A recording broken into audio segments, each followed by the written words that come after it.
साथीहरू स्वागत छ आजको भिडियोमा। आज हामी नेपाली सेनाको सैनिक सेवा अन्तर्गत हाम्रो जुन सैन्य पद छ, सैन्य पदको लिखित परीक्षाको पाठ्यक्रमको बारेमा हेर्न जाँदैछौँ। आज लिखित परीक्षामा के कस्ता विषयहरू सोधिन्छ, कति पूर्णाङ्क कुन विषयमा सोधिन्छ र कस्ता प्रकृतिका प्रश्नहरू आउँछन् त्यो मोडेल पनि हामी हेर्नेछौँ।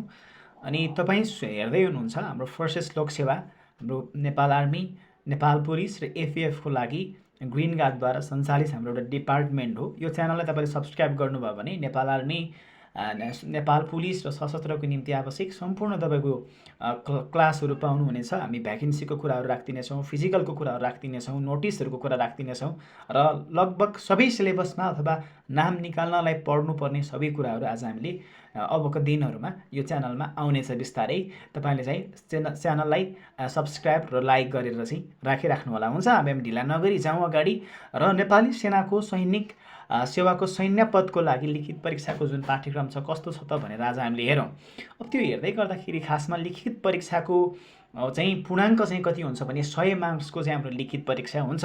अब त्यो 100 मार्क्सको लिखित परीक्षामा तपाईँले कति समयभित्र दिइसक्नुपर्ने हुन्छ भने 2 घन्टा 30 मिनटभित्रमा चाहिँ 100 पूर्णाङ्कको परीक्षा दिइसक्नुपर्ने हुन्छ, जसमध्ये चाहिँ तपाईँले 100 पूर्णाङ्कमा 40 नम्बर चाहिँ ल्याउनै पर्छ। उदाहरणको लागि तपाईँ यदि 5 जनाको भ्याकेन्सी खुलेको छ आर्मीमा भने 5 जनाको भ्याकेन्सी उदाहरणको लागि है लिखितमा पास गराउनु छ, 5 जनालाई पास गराउनु छ भने तपाईँ 3 जना व्यक्तिले चाहिँ के गरिदिनु भयो भने 90 नम्बर ल्याइदिनु भयो भने हैन, तपाईँको 4 जना व्यक्तिले 90 नम्बर ल्याइदिनु भयो भने अब 5 जना मात्रै भ्याकेन्सी खुलेको छ।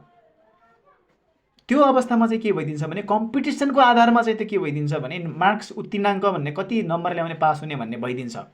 तर तपाईँको अब हाम्रो यो केसमा चाहिँ के हो भने 5 जनाको भ्याकेन्सी खुलेको छ, तर 5 जनाले पनि 40 भन्दा बढी नम्बर ल्याउन सक्नु भएन भने त्यहाँ अब बरु भ्याकेन्सी फिर्ता जान्छ, तर चाहिँ के हुन्छ भने पास कोही पनि हुँदैन। त्यसको मतलब के हो भने नाम निस्किने भन्ने कुरा चाहिँ प्रतिस्पर्धाको आधारमा हुन्छ। कतिजना तपाईँको चाहिएको छ, कतिजनाले चाहिँ नम्बर धेरै ल्याउनु भयो, तपाईँको धेरै नम्बर ल्याउनेबाट चाहिएको सङ्ख्यालाई घटाएर चाहिँ त्यो गरिन्छ। तर यदि चाहिँ कम्पिटिसन ठिकै छ तर अगाडि धेरै जना लैजानु छ भने त्यो अवस्थामा के भइदिन्छ भने 40 पूर्णाङ्क चाहिँ ल्याउनै पर्छ। चाहे 100 जना खुलोस् तर एकजनाले भ्याकेन्सीमा तपाईँले आवेदन किन नदिनुहोस्, त्यस्तो अवस्थामा पनि के हुन्छ भने 40 नम्बर चाहिँ तपाईँले ल्याउनै पर्ने हुन्छ 2 घन्टा 30 मिनटभित्रमा। अब हेरौँ हामी अर्को कुरा हेरौँ। अब हाम्रो के कुरा ध्यान दिनुपर्ने कुरा छ त भने त्यो जुन हाम्रो परीक्षा हुन्छ 100 पूर्णाङ्कको त्यो कुन कुन विषय अन्तर्गत रहेर हुन्छ त भन्ने कुरा चाहिँ अब हामीले ध्यान दिएर हेरौँ एकचोटि है त। अब यहाँ छ अङ्ग्रेजी विषयको परीक्षा हुन्छ। एउटा अङ्ग्रेजीमा चाहिँ सोधिन्छ 20 पूर्णाङ्कको, गणित 25 पूर्णाङ्कको, नेपाली 30 पूर्णाङ्कको र सामान्य ज्ञान जिके भनेर हामी जसलाई भन्छौँ त्यो 25 पूर्णाङ्कको हुन्छ। अब अङ्ग्रेजीमा के हुन्छ त भनेर हेरौँ। अङ्ग्रेजीमा कुन कुन टपिक्सबाट आउने, कसरी आउने क्वेसन, कस्ता खालका क्वेसन्स आउने भन्ने कुरा चाहिँ पछाडि भिडियोमा आउँछ नै है। तर अहिले चाहिँ के हेरौँ भने इङ्ग्लिसमा 20 पूर्णाङ्कको जुन इङ्ग्लिस परीक्षा सोधिन्छ हो, यो 20 पूर्णाङ्कको इङ्ग्लिसमा कस्तो प्रकृतिका क्वेसन आउँछन् भने 2वटा प्रकृतिका क्वेसन आउँछन्। एउटा चाहिँ कुन छ भने वस्तुगत भनेको छ, एउटा विषयगत भनेको छ। अनि वस्तुगत प्रश्न उत्तरहरू भनेको चाहिँ के हो त भने मल्टिपल चोइस क्वेसन्स भन्छौँ, जसको हामीले के दिएको हुन्छ भने त्यही अप्सनमा एन्सर दिएको हुन्छ। अब त्यस्तो खालको प्रश्नहरू 10वटा आउँछन् इङ्ग्लिसमा। अनि त्यो 10वटा प्रश्नको चाहिँ हामीलाई एउटा प्रत्येक प्रश्नको 1 अङ्कका दरले चाहिँ 10 पूर्णाङ्कको चाहिँ के हुन्छ भने वस्तुगत हुन्छ। अनि विषयगत भनेको जुन तपाईँले लेख्नुपर्छ त्यहाँ चाहिँ अब एन्सर चाहिँ के हुँदैन भने हुँदैन, तर तपाईँले हातले पेनले त्यहाँ के गर्नुपर्छ लेख्नुपर्छ। त्यो चाहिँ 5वटा प्रश्न आउँछन्, प्रत्येक प्रश्नको 2 अङ्क गरेर चाहिँ 10 अङ्क हुन्छ। त्यो 10 गरेर के भयो 20 भयो। अङ्ग्रेजीको त्यस्तो कुरा भयो। अब आयो गणित अथवा म्याथको 25 मार्क्स 25 पूर्णाङ्कको चाहिँ के हुन्छ भने टोटल मार्क्स हुन्छ।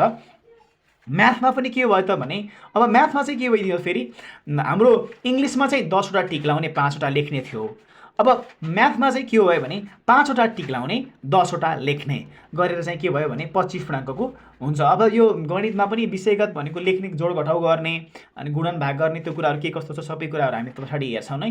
अहिले चाहिँ के कुरा ध्यान दिनु पऱ्यो भने गणित विषयमा चाहिँ टिक लाउने क्वेसन 5वटा आउँछन् र तपाईँको लेख्नुपर्ने क्वेसन चाहिँ 10वटा आउँछन्। अनि टिक लाउनेको एक पूर्णाङ्क अङ्क हुन्छ भने लेख्नेको 2 अङ्क हुन्छ। त्यसरी चाहिँ के भयो भने गणित 25 मार्क्सको भयो। अब आयो नेपाली आयो हैन। अब हामी नेपाली नेपाली सेनाको पदको हामी जुन दिँदैछौँ इक्जाम, अब त्योमा नेपालीको योग्यता केही कुराहरू हुनु पर्यो, सामान्य कुराहरू सोध्छ नेपाली सेनामा। तर के भइदिन्छ भने कम्पिटिसनको लागि तपाईँले एकदमै धेरै मेहनत गर्नुपर्ने भएको कारणले गर्दाखेरि चाहिँ के हुन्छ, तपाईँले जान्नुपर्ने हुन्छ अथवा तपाईँले यो पूर्णाङ्कमा एकदम राम्रो अङ्क ल्याएको हुनुपर्छ। अब आयो नेपालीको 30 अङ्क छ, 30 मध्ये चाहिँ के हुन्छ भने जम्मा जम्मी अब चिठी एउटा तपाईँले चिठी लेख्नुपर्ने हुन्छ, जसको चाहिँ के हुन्छ भने कस्तो खालको चिठी, के को बारेमा भन्ने कुरा पनि अहिले हामी हेर्छौँ नै। जो 5 पूर्णाङ्कको हुन्छ, अनुच्छेद उत्तर चाहिँ 8 पूर्णाङ्कको हुन्छ, 4वटा प्रश्न हुन्छ, अनि भने 4वटा प्रश्न, प्रत्येकको 2 गरेर के हुन्छ 8 अङ्कको हुन्छ। निबन्ध लेखन एस्से राइटिङ हुन्छ। एस्से राइटिङ चाहिँ तपाईँको नेपालीबाट अब लेख्दाखेरि चाहिँ एउटा एस्सेको कुन शीर्षकबाट मात्रै एस्से सोधिन्छ भन्ने फिक्स छ, त्यो कुरा हामी गर्ने नै छौँ। तर निबन्ध लेखनको चाहिँ के हुन्छ भने 4 अङ्कको चाहिँ हुन्छ भने। अनि अब हाम्रो व्याकरण अर्को छ, जुन चाहिँ के हो भने ग्रामर अर्को, के अरे व्याकरण के छ हाम्रो अर्को, सामान्य वर्तमानकाल, सामान्य भूतकाल र सामान्य भविष्यकाल। यो चाहिँ अब यो सामान्य फर्ममा मात्रै सिम्पल प्रेजेन्ट, सिम्पल पास्ट र सिम्पल फ्युचर टेन्समा मात्रै प्रश्न सोधिन्छ नेपालीबाट है। त्यो पनि त्यो भएर 3वटा प्रश्न त्योबाट सोधिन्छ। यो सामान्य कुरा भयो। यो कुरा पनि कस्तो किसिमको आउँछ त्यो हेर्ने नै छौँ। र हाम्रो बाँकी दिनहरूमा चाहिँ के हुनेछ भने यसको विस्तृत भिडियोहरू क्लास नै म अपलोड गरिदिनेछु, तपाईँले हेर्न सक्नुहुन्छ। लाइक शेयर सब्सक्राइब गर्न नबिर्सिनु होला। अब अर्को सामान्य ज्ञान जीकेमा चाहिँ कुन छ भने जीकेमा 25 मार्क्सको क्वेसन आउँछ। 25 मार्क्सको क्वेसन के हो भने सबै वस्तुगत प्रश्न हो अथवा एमसीक्यू क्वेसन्स हो। 25वटा क्वेसनको एन्सर पनि हुन्छ, तर तपाईँले ठिक एन्सरमा चाहिँ टिक लाउनु पर्ने हुन्छ नै। अब हेरौँ, अब जाउँ हामी खासमा इङ्ग्लिसमा चाहिँ के हुन्छ त भन्यो। इङ्ग्लिसमा चाहिँ के हुन्छ त, अब इङ्ग्लिसको कुरा हामीले गर्दै गर्दाखेरि यहाँ देखाइएको छ आर्टिकलको क्वेसन आउँछ। आर्टिकलको क्वेसन हामीले आउँछ ए एन दको प्रयोग गर्ने आउँछ। अनि प्रिपोजिसनको इन, बाई एन्ड अनको चाहिँ प्रयोग कसरी गर्ने अथवा त्यसको विषयमा आउँछ। अनि फर्मिङ प्लुरल भनेको छ। प्लुरल भनेको चाहिँ तपाईँले सिम्पल जस्तो अब एस इएस जोड्ने कुरा गरेको छ, जो एक वचनबाट बहुवचन बनाउने कुराहरू हो। अब आयो टेन्स आयो। टेन्समा चाहिँ simple present, simple past and simple future गरेर चाहिँ हाम्रो के आउँछ त भने एमसिक्यूको सेक्सनमा आउँछ। यो एमसिक्यूमा त्यो 10वटा प्रश्न आउँछ, 10 एकानी 10 पूर्णाङ्क आउँछ। अब सब्जेक्टिभमा के आउँछ भने यो सबैको चाहिँ एन्सर चाहिँ हुन्छ, तर त्यसको चाहिँ तपाईँले के गर्नुपर्ने हुन्छ भने टिक लाउनु पर्ने हुन्छ। अब आयो सिम्पल ट्रान्सलेट। अब सब्जेक्टिभमा जुन आउने हो हाम्रो जुन लेख्ने भनेको थिएँ नि मैले अघि इङ्ग्लिसको, अब त्यो चाहिँ ट्रान्सलेसन आउँछ। ट्रान्सलेसनमा चाहिँ इङ्ग्लिस टु नेपाली ट्रान्सलेसन भनेको चाहिँ इङ्ग्लिस टेक्स्ट दिएको हुन्छ, इङ्ग्लिसलाई नेपालीमा बनाउनु पर्यो भने, जसलाई चाहिँ maximum 5 words with simple present, simple past or future tense भनेको छ। अब चाहिँ के हुन्छ त भने जस्तो के भनेको छ भने 5वटा शब्दसम्मको तपाईँलाई के सोधिन्छ भने एउटा सिम्पल प्रेजेन्ट वर्तमानकालको वाक्य, एउटा चाहिँ भूतकालको वाक्य, एउटा चाहिँ सामान्य भविष्यकालको चाहिँ के गरिन्छ भने वाक्य इङ्ग्लिसमा सोधिन्छ। त्यसलाई चाहिँ हामीले के गर्नु पर्यो भने त्यसलाई चाहिँ नेपालीमा चाहिँ उल्था गर्नु पर्यो। र प्रत्येक तपाईँको वाक्यको उल्था गरे बापत चाहिँ के गरिन्छ भने तपाईँलाई 1 नम्बर दिइन्छ। 3वटा प्रश्न आउँछ, 3वटा टेन्समा 3वटा क्वेसन्स आउँछ र 3 मार्क्सको चाहिँ जम्मा जम्मी सोधिन्छ। के त भने इङ्ग्लिसलाई नेपालीमा बनाउँदाखेरि। अब आयो बीमा नेपाली टु इङ्ग्लिस भनेको छ। अब यो नेपाली टु इङ्ग्लिसमा चाहिँ के हुन्छ भने नेपालीमा टेक्स्ट दिएको हुन्छ अथवा सामान्य वर्तमानकाल, सामान्य भूतकाल र सामान्य भविष्यकालमा 3वटा वाक्य हुन्छन्।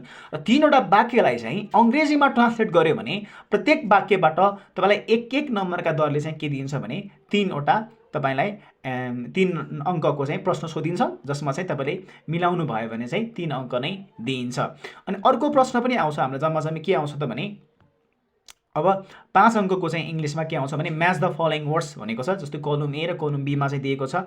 अनि यो चाहिँ जोडा मिलाउनु पर्ने आउँछ। जोडा मिलाउने पनि तपाईँले मिलाउनु भयो भने तपाईँको 5 अङ्क आउने भयो। अब यो चाहिँ वर्ड मिल्ने कुरा गरेको, जस्तो अब स्कुल छ भने स्कुलमा के टिचर, युनिफर्म, बस, पप्पी, अनि के कुरा मिल्छ, एरोप्लेन के मिल्छ भन्ने कुरा दिनु पर्यो। अनि डग हो भने चाहिँ डगको चाहिँ के रिलेटेड त्यो गराउनु पर्यो। एयरपोर्ट भन्ने बित्तिकै एरोप्लेन हुने भयो। सम्बन्धित कुराहरू म्याच द फलोइङ वर्ड्स भनेको छ सम्बन्ध जनाउने कुराहरू हुनसक्छ, कहिलेकाहीँ अपोजिट कुरा हुनसक्छ, तर त्यो धेरै जस्तो केसमा हुँदैन। अनि फलोइङ वर्डलाई चाहिँ हामीले म्याच गराउन सिक्नु पर्यो। यो पनि हाम्रो च्यानलमा बिस्तारै अपलोड हुने नै छ। अब हेरौँ हाम्रो गणितबाट के कस्तो आउँछ भनेको खण्ड ख भन्ने हुन्छ, जसमा चाहिँ गणित भनेको छ। अब यो गणितमा चाहिँ के कस्ता प्रश्न आउँछ भनेको वस्तुगतबाट 5 अङ्क र विषयगतबाट परीक्षाबाट 20 अङ्क भने जम्मा जम्मी 25 अङ्कको परीक्षा सोधिन्छ। अब आयो अङ्कलाई अक्षरमा र अक्षरलाई अङ्कमा लेखन चाहिँ बढीमा 5 अङ्कसम्म मात्र भनेको छ। अङ्कलाई अक्षरमा र अक्षरलाई अङ्कमा लेख्नुपर्ने हुन्छ। जस्तो अङ्कलाई अक्षरमा भनेको जस्तो तपाईँलाई 25 यस्तो भनेको छ भने 25,555 भनेको छ भने अब हामीले के कुरा दिनु पर्यो त भने 5 अङ्कसम्म मात्र भनेको चाहिँ के भने हो भने हो यो 5 वटासम्म अङ्क भएकोलाई मात्रै दिइन्छ भनेको। 1000मा मात्र सोध्ने भयो तपाईँको। अब के भन्ने भने 10,000मा मात्रै प्रश्न सोध्ने भयो, लाखमा सोध्नु भएन। यहाँ चाहिँ के भनेको छ 5 अङ्कसम्मको चाहिँ तपाईँलाई अङ्कलाई अक्षरमा बनाउने अथवा र अक्षरलाई अङ्कमा लेख्ने कुरा चाहिँ आउँछ। अनि जोड घटाउ बढीमा 5 अङ्क मात्र र गुणन भाग बढीमा 3 अङ्क भनेको छ। जोड घटाउ जुन गर्नुपर्ने हुन्छ जस्तो 3 2 3 5 4 2 प्लस 9 1 5 2 7 गरेर जस्तो 5 वटा अङ्कसम्मको मात्रै के गरिन्छ भने जोड घटाउ दिइन्छ र गुणन भाग चाहिँ 3 अङ्कसम्मको मात्रै गुणन भाग दिइन्छ, त्यहाँभन्दा लामो दिँदैन भनेको छ। सामान्य कुरा चाहिँ यहाँनिर सोधिन्छ। अब प्रतिशत समस्या सरल समस्याहरू भनेको छ पर्सेन्टको कुरा आउँछ अनि यो पनि ध्यान दिनु पर्यो हुन्छ। समीकरण एक चलयुक्त मात्र भनेको छ अनि इक्वेसनको क्वेसन्स पनि आउँछ, नाफा नोक्सान साधारण समस्या पनि आउँछ। अनि यो कुराहरू चाहिँ हाम्रो बिस्तारै हाम्रो च्यानलमा अपलोड हुँदै गर्छ, हेर्दै गर्नु होला। अब हेरौँ हाम्रो अर्को कुरा छ खण्ड गमा चाहिँ छ नेपालीको विषय। नेपालीमा के कस्तो कुरा सोधिन्छ त भन्ने कुरा हो। नेपालीमा चाहिँ के गरिन्छ भने वस्तुगत भनेको एमसीक्यू क्वेसनतर्फ के सोधिन्छ भने नाम सर्वनाम र विशेषणबारे सामान्य प्रश्न अनि विभक्ति को बाट लाई के को प्रयोग कसरी हुन्छ अथवा त्यो गरेको देखाएको हुन्छ जसलाई चाहिँ हामीले के गर्नु पर्यो भने सही एन्सर छान्नु पर्यो। र एक वचन र बहुवचन सम्बन्धी सामान्य प्रश्नहरू र प्रचलनमा रहेका साधारण शब्दको विपरीतार्थ शब्द पनि के गर्नु पर्यो भने जान्नु पर्यो। हाम्रो के को लागि त भने नेपालीको लागि, त्यो पनि टिक लाउने क्वेसनको लागि। अब नेपालीकै लागि चाहिँ हाम्रो लेख्ने पनि भनेको थिएँ मैले। लेख्ने प्रश्नमा चाहिँ के हुन्छ भने घरायसी चिठी सरल प्रकारको चिठी लेखन गर्नु पर्यो र सरल प्रकारको एक अनुच्छेद दिई सोही अनुच्छेदबाट सजिलै उत्तर समेट्न मिल्ने 4वटा प्रश्नको उत्तर लेखन। एउटा अनुच्छेद दिइन्छ जसबाट चाहिँ के गर्न सकिन्छ भने 4वटा चाहिँ क्वेसन सोधिन्छ, त्यसको चाहिँ के गर्नु पर्यो एन्सर चाहिँ दिनु पर्यो। अब आयो निबन्ध लेखन भनेको। निबन्ध चाहिँ यसै लेख्नु पर्यो। के को बारेमा लेख्नु पर्यो? गाई, देशभक्ति, नेपाली सेना, अनुशासन, राष्ट्र सेवा, मेरो देश। यति टपिक्सबाट तपाईँले के गर्नु पर्यो त भने निबन्ध लेखेर रेडी प्र्याक्टिस गर्नु पर्यो। निबन्ध लेखन आउँछ, योभन्दा बाहिर टपिक्सबाट आउँदैन भनेपछि कि त गाईको बारेमा आउँछ, कि त देशभक्तिको बारेमा आउँछ, कि त नेपाली सेनाको बारेमा आउँछ, कि त अनुशासनको बारेमा आउँछ, कि त राष्ट्र सेवाको बारेमा आउँछ, कि त मेरो देशको बारेमा आउँछ। अब यो निबन्ध लेखनको बारेमा मजाले भिडियोहरू ल्याएर आउनेछु, यो सबैको बारेमा टपिक्सको बारेमा, जसलाई चाहिँ तपाईँले कण्ठ गर्दा पनि हुने किसिमले लेख्न तरिका सिकाउँछु, फर्म्याट सिकाउँछु। त्यति मात्र नभएर लेखेरै पनि तपाईँलाई म देखाउनेछु। त्यो चाहिँ भिडियो च्यानलमा हेर्दै गर्नु होला। र अर्को कुरा आयो सामान्य वर्तमानकाल, सामान्य भूतकाल र सामान्य भविष्यकालका सम्बन्धी सामान्य प्रश्नहरू चाहिँ के गर्नुपर्छ त भने लिखितमा पनि आउँछ नै। यो कुराहरू पनि जानिराख्नु पर्यो। अब आयो हाम्रो जीके पार्टमा। जीके पार्टमा चाहिँ जीके कुन कुन टपिक्समा आउँछ त भनेर पनि हाम्रो यहाँ तोकिदिएको छ। भौगोलिक अवस्थामा पनि क्षेत्रफल, नेपालको सिमाना, भौगोलिक विभाजन, राष्ट्रिय निकुञ्जहरू कतिवटा छन्, तिनीहरूको नाम, कुन ठाउँमा पाइन्छ अनि कुन ठाउँमा अवस्थित छ र त्यहाँ के पाइन्छ भन्ने कुरा, सम्पूर्ण राष्ट्रिय निकुञ्जको बारेमा जान्नु पर्यो। नेपालका प्रमुख नदीहरू जान्नु पर्यो, प्रमुख राजमार्गहरूको बारेमा जान्नु पर्यो, राष्ट्रिय जनावर, रङ, फुल, पंक्षी, झन्डा, निशानहरू र राष्ट्रिय गानको बारेमा जान्नु पर्यो। अनि त्यसैगरी नेपालको राजनीतिक विभाजन, सङ्घ, प्रदेश र स्थानीय निकाय सम्बन्धी सामान्य जानकारी हुनु पर्यो। र दक्षिण एसियाली क्षेत्रीय सहयोग सङ्गठन सार्क भनेको छ, सार्क सदस्य राष्ट्र, राजधानी र मुद्राहरूको बारेमा जान्नु पर्यो। नेपाली सेनाको पद दर्जारी चिन्ह र नेपालको संविधानको धारा 267, 2 र 5 को नेपाली सेना सम्बन्धी व्यवस्था के कस्तो रहेको छ त्यो पनि हामीले बुझेर जानु पर्यो। सैनिक ऐनको बारेमा, सैनिक ऐन अन्तर्गत पनि के तोकिदिएको छ भने दफा 3 ऐनको क्षेत्राधिकार पर्ने भित्र पर्ने व्यक्तिहरू र दफा 13 को 1 नेपाली सेनामा नियुक्त हुन अयोग्य हुने अवस्थाहरूको बारेमा जान्नु पर्यो। र सैनिक सेवा नियमावली 2069 अन्तर्गत विधा सम्बन्धी र सेवाबाट अवकाश हुने उमेर सम्बन्धी चाहिँ के गर्नु पर्यो भन्ने जान्नु पर्यो। यो चाहिँ हामीले चाहिँ यो कुराहरू पनि च्यानलमा आउने नै छ।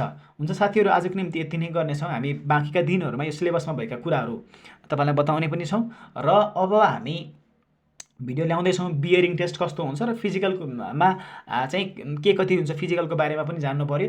अब त्यसको लागि पनि हामी नेक्स्ट भिडियोहरूमा लिएर आउने नै छौँ। च्यानललाई लाइक, सेयर र सब्सक्राइब गर्न नबिर्सिनु होला। आजको निम्ति यति नै। नमस्ते, जय नेपाल।